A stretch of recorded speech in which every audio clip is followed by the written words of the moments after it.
Listening Periapical Cyst. Welcome back to our series, and today we are going to cover periapical cyst, also called radicular cyst or apical periodontal cyst. This is not just another cyst, this is the most common odontogenic cyst, making up more than half of all oral cysts. So you have to consider this before we move forward. So if you are preparing for your FCPS, BDS, ADC or ORE, this topic is non-negotiable. Every examiner expects you to know this one clearly. So the exam flag I have given is inflammation-driven cyst at the root apex. So now we will move forward. So why this matters? Let me tell you why examiners love periapical cyst. First, it's extremely common. Second, it's directly linked to non-vital teeth, which gives you big diagnostic clue. Most students lose marks by confusing it with periapical granuloma or by forgetting what happens if the tooth is extracted incorrectly. That's where residual cyst comes in. So remember this early. Non-vital teeth plus inflammation. So you can think there must be an association of periapical cyst. Now, coming to the definition, that the definition is very straight. It is a periapical cyst is an odontogenic cyst derived from rest of Malassez, and it develops because of chronic pulpal inflammation. That is an important line. It develops due to chronic pulpal inflammation. It forms at the apex of an erupted. Okay, erupted. Sorry for that. Uh, it forms at the apex of an erupted non-vital tooth. If the teeth also we have to know that if the tooth is vital, stop right there. It's probably not a periapical cyst. Okay, so the diagnostic clue is that our tooth must be non-vital. This single line already solved many MCQs. Now coming to the etiology and causes. Now let's understand why it forms. The most common cause is dental caries, which leads to pulp necrosis. Trauma can do the same thing. Okay, so once the pulp dies, bacterial toxins do what? They exit through the apical foramen, creating inflammation in the periapical area. Okay, that inflammation stimulates the rest of Malassez to proliferate. So remember, inflammation is the trigger, not spontaneous growth. Now coming to the pathogenesis, stepwise we will go. This slide is very high, especially for FCPS aspirants.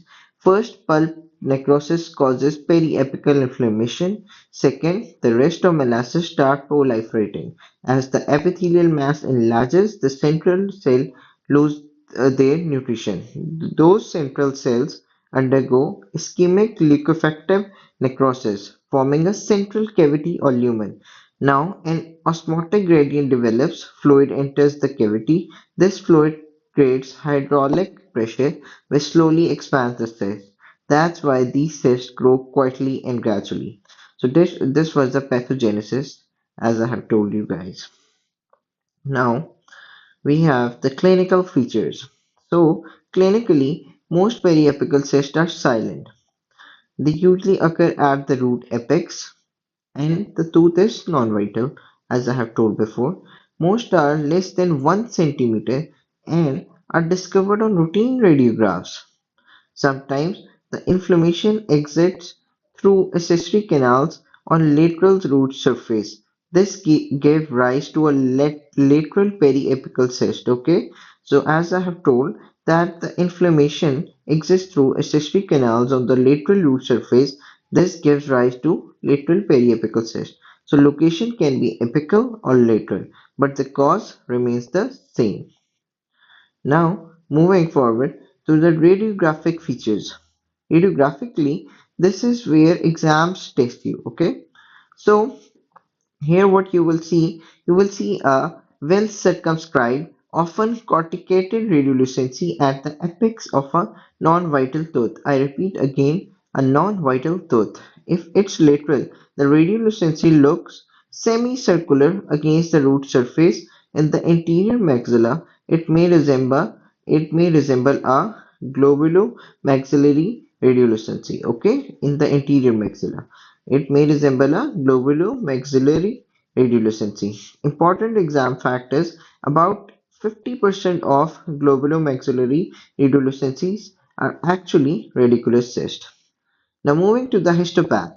Histolo- Histologically, the cyst is lined by non-keratinized stratified squamous epithelium with variable thickness because inflammation is intense. Neutrophils are often present inside the epithelium. Sometimes the lining is partially destroyed and replaced by granulation tissue. In the connective tissue wall, you will see cholesterol clefts. As you can see there, giant cells, hemocyte deposits and lipid-laden macrophages. So this was all about in the connective tissue wall. So just remember these characteristic findings and don't forget the exam favorite Rushton bodies.